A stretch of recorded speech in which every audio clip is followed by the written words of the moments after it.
Hey y'all, welcome back to Sharon's Homestead. I wanted to take a few moments to show you how to strain your apple cider vinegar. If you started with me earlier on, when I first put this video out, then this would be the second week. And so your apple cider vinegar should look like this, right? It should be very cloudy, look like a big old mush bucket, if you will.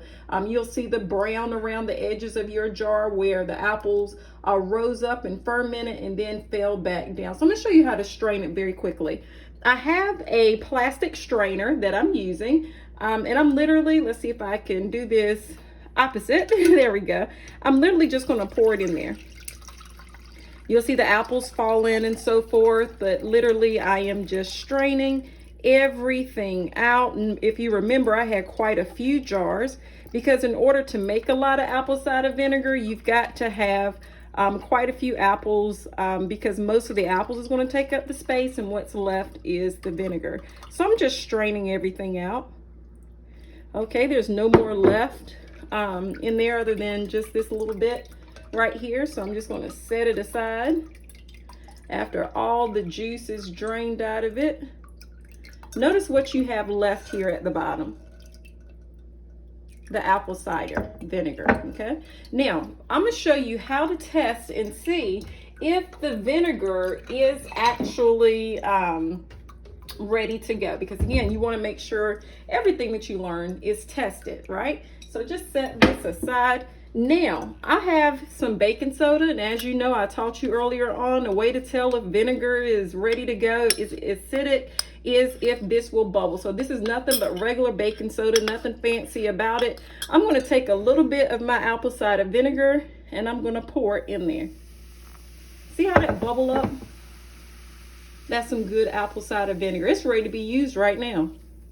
Notice it's not as dark as it was in the store, right? When you buy it out of the store, notice it's not as dark. The difference between your apple cider vinegar and what's bought out of the store is simply time. I'll give you an example. This jar of apple cider vinegar, I made it earlier on this year in the summertime. And so this is definitely ready to go. And it's that usual brown color or tan color, if you will, that you're used to seeing when you buy it out of the store. Now, when you see this jar, which is what I made because I had a whole lot of it. I had that one and this one as well.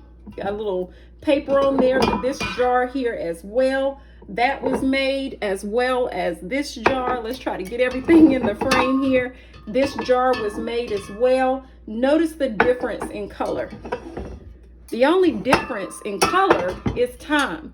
This one that's here, the one I'm putting my thumb on, this one was made this summer. This one was made when you made yours with me 2 weeks ago. Okay, so this one, and this one was made 2 weeks ago. This one was made this summer. In 3 months, your new apple cider vinegar will look dark like this apple cider vinegar. Okay, so just wanted to show you how to do it. Now that I have strained my apple cider vinegar, I'm literally just going to go ahead, take this apple cider vinegar and put it in a nice little decorative jar so that it can go ahead and change colors.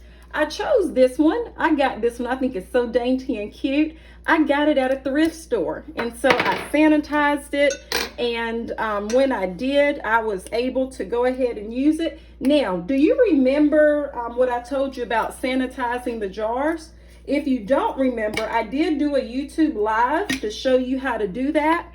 And so I'm going to just link that to this video so that you can know how to sanitize your jars before you use them. So literally, I'm just going to fill it up. Whoop, I almost did too much. So I can just pour that in there.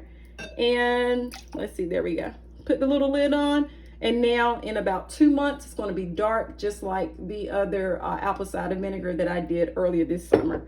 Okay, so that's how you do it. Hope you have a great day. Bye.